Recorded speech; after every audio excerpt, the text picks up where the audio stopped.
Welcome back to the Present and Powerful podcast. Today, I am kicking off a very special two-part episode where I am diving deep on something that I get asked about all the time.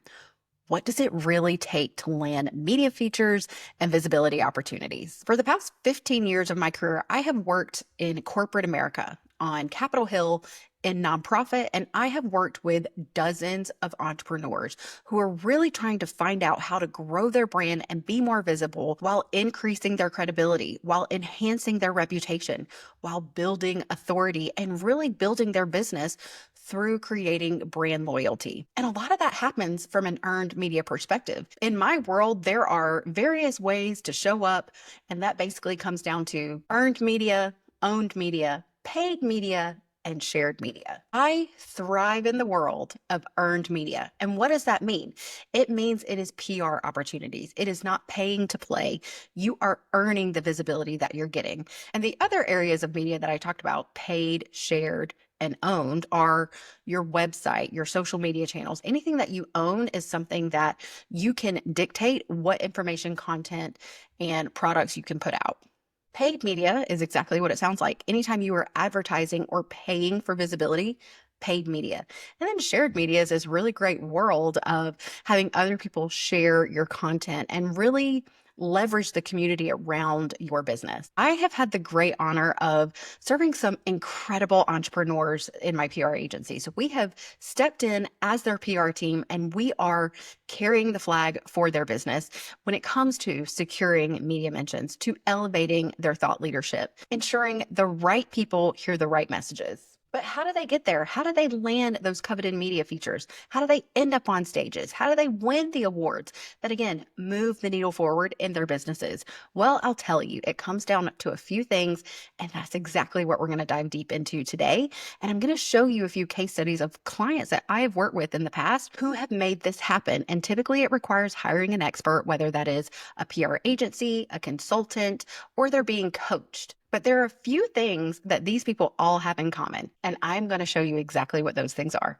The people in my world, they are building bold businesses. They are creating lasting legacies, and they are using their gifts and their businesses to create a life that they want to live. They're creating massive impact, and they're stepping confidently into the spotlight. I have noticed a few commonalities. The ones who are getting consistent media features, podcast interviews, and PR wins, they don't just hope someone notices them. They have a completely different mindset and a strategy and a way of showing up. So in today's episode, I'm going to dive into all of those things, how I've helped them, what they have done, and what has been working for them. No fluff, no gimmicks, just real strategies that work. I will walk you through the most common traits of my most successful clients. So again, I'm going to make this a two-part episode. Today, we're going to look at these as a case study. So we'll talk about specific clients, their specific goals, and what has worked for them. And then in the next episode, I'm going to articulate exactly what I think has been successful for them, what has worked, and how you can take these strategies and move your business forward while building your brand, while honoring your bandwidth, and being strategic and thoughtful. So let's get specific. I'm going to give you 4 case studies that I think really represent what it means to be a successful entrepreneur who is trying to grow their business, enhance their reputation, and reach their audiences through public relations and visibility strategies. If you have been here long enough, you know that I left corporate in 2020. Working with this person was my case study. The case study that would determine whether or not I left the corporate job that I had worked so hard to be at and pursue a life of entrepreneurship, even though that was scary and uncertain. And certainly as a mom of 2 almost and a military spouse, I needed the stability and the conviction that I was making the right decision. So I offered to work for a growing military spouse business that had the opportunity to make an incredible impact in the military community and certainly in the world of military spouse entrepreneurs. And that person is Monica Fullerton.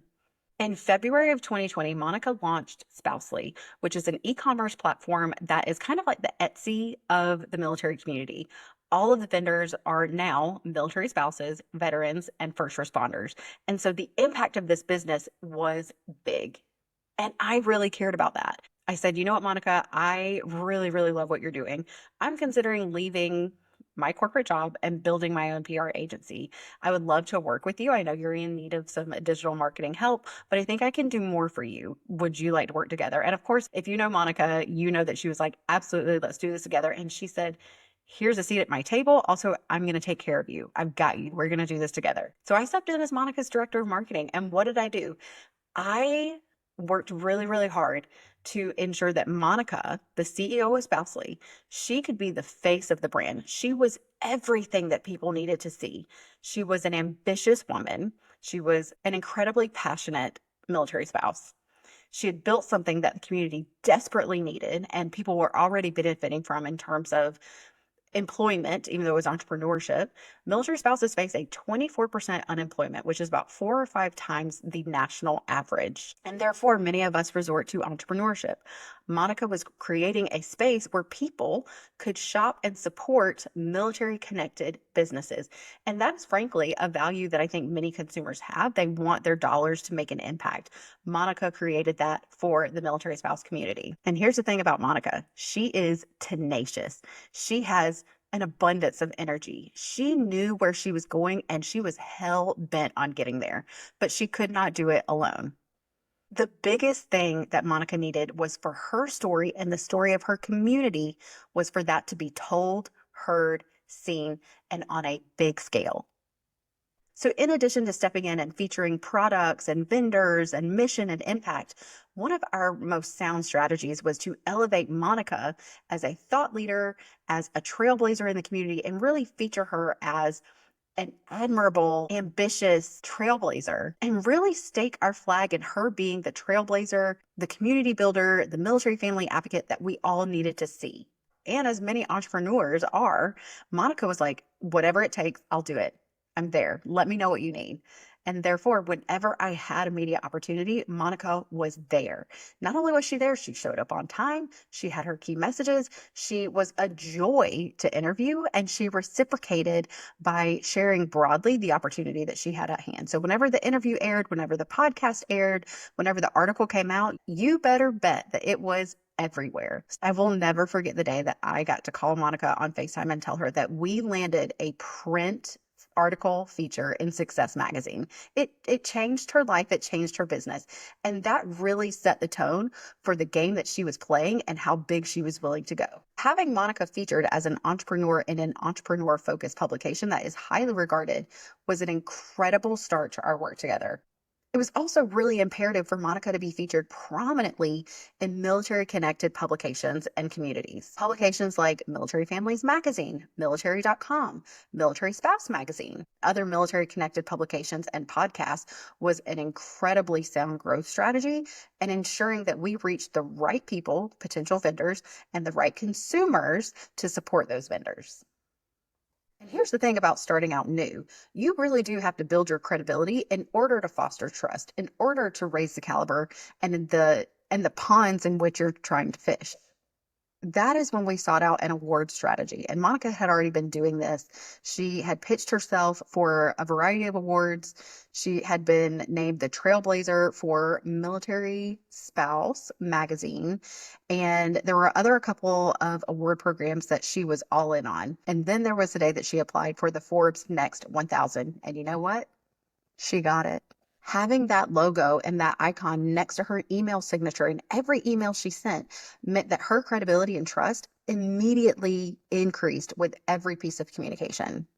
And Forbes was promoting that as well. So there is no downside here. Monica also became the voice for her community, and that meant representing her community on topics like unemployment, the COVID crisis, PCSing and relocating as a military family. And therefore, opportunities came with that when people were seeking subject matter experts in our community. Those opportunities resulted in TV interviews, being featured in CNBC, and certainly a variety of podcasts that reached a very diverse set of audiences, many of which are very supportive of the military community. So what happened when Monica and I stopped working together in that professional capacity and I grew my business? Well, do you think Monica stopped pursuing PR opportunities?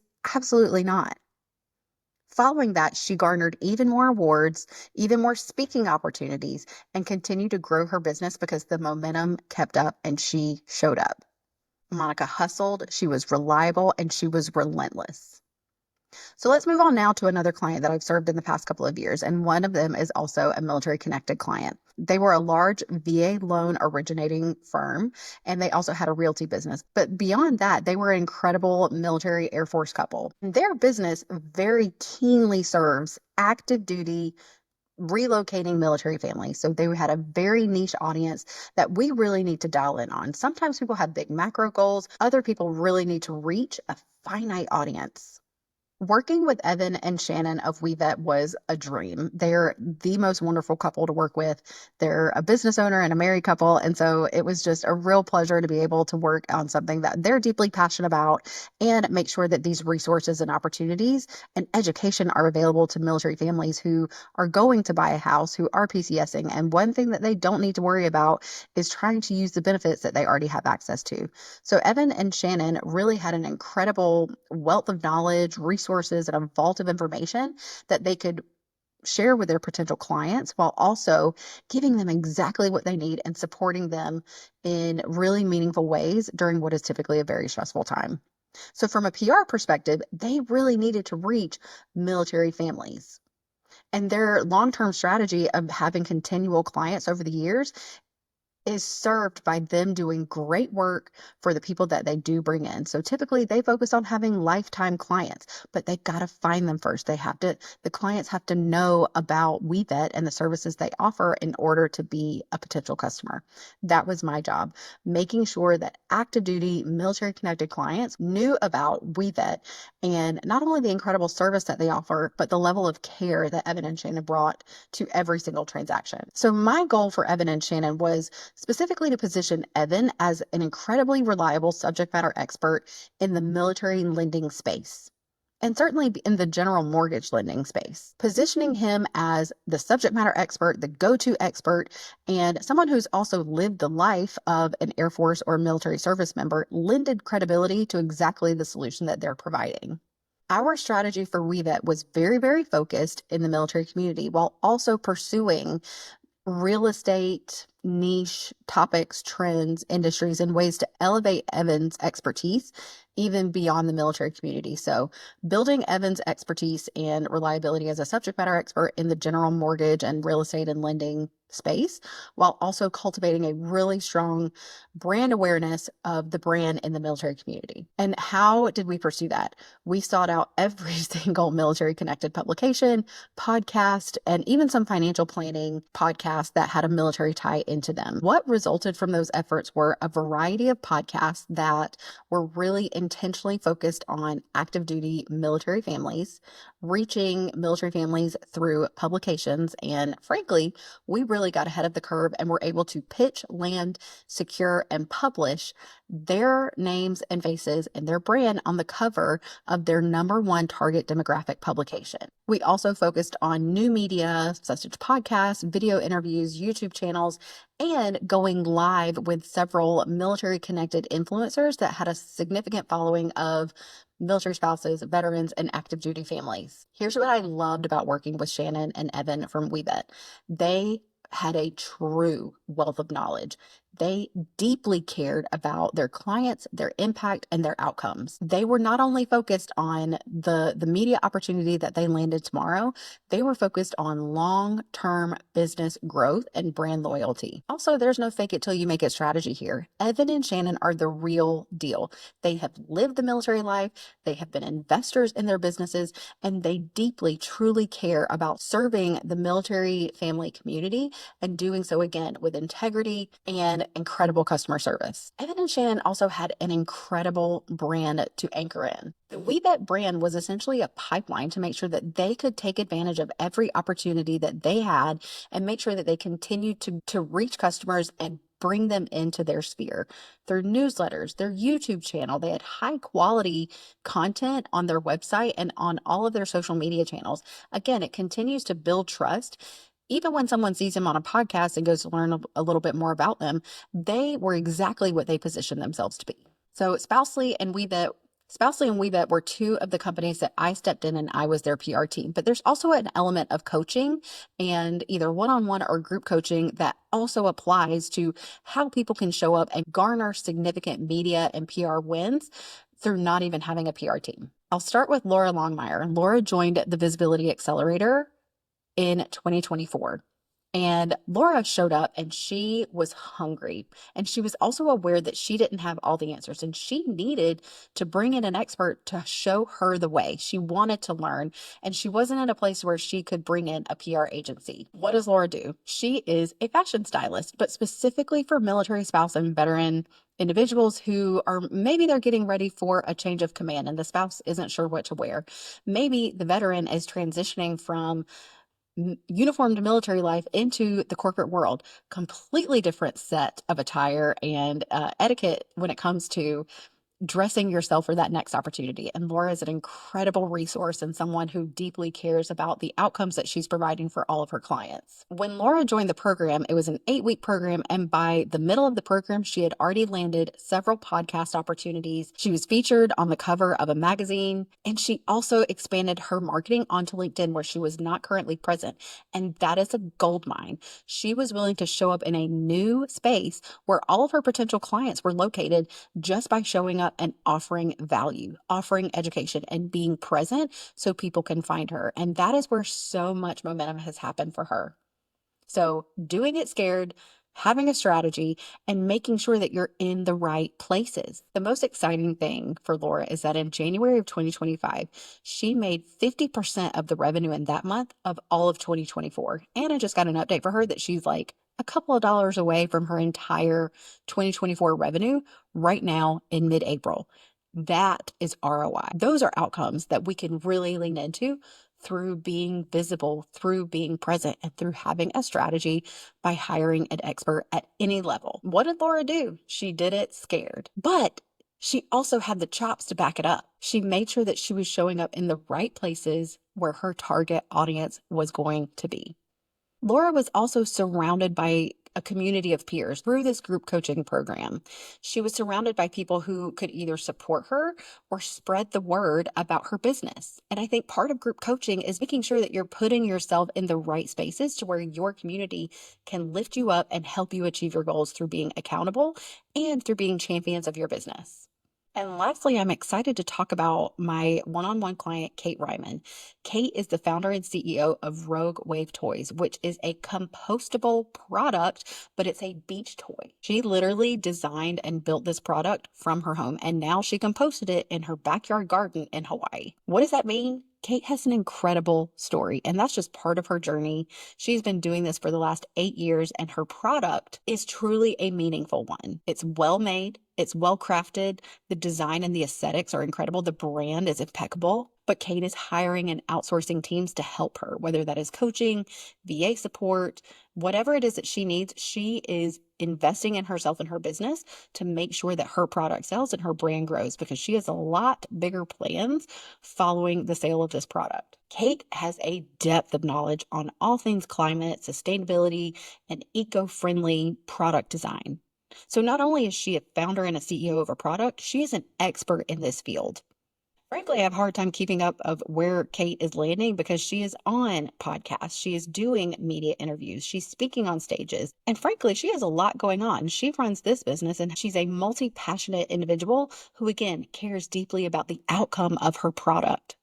But if you think pitching is a one and done thing, that is not how this world works. Kate has been doing this for nearly a decade and she is resilient. She is committed. She is not stopping at no. She's going forward and pushing through any type of pressure that she has or roadblocks that she encounters. She is staying consistent. Entrepreneurship is a big old roller coaster. And for her, that is uniquely true for a variety of reasons. And I encourage you to go look at her story and find out more about her because she is such an inspiring individual with an incredible story, an incredible mission, an incredible willingness and ability to deliver upon what she does and what she promises. And she's not afraid to pivot. I think that's a really important aspect here is understanding the situation you're in, knowing where you're going and understanding if that is what is serving you or not. That takes courage and it takes strategy. And I think being able and open to pivot is really important while also looking long term at what your true goal is in your business and in your personal life. And as we wrap up part one of this episode, I'm really excited to share with you what to expect for part two, because I'm going to summarize all of the characteristics, the values, and the strategies that I think have made these four individuals and businesses successful, and summarize all of that for you in part two of the episode. Thanks for joining today. I will look forward to seeing you guys next week for part two.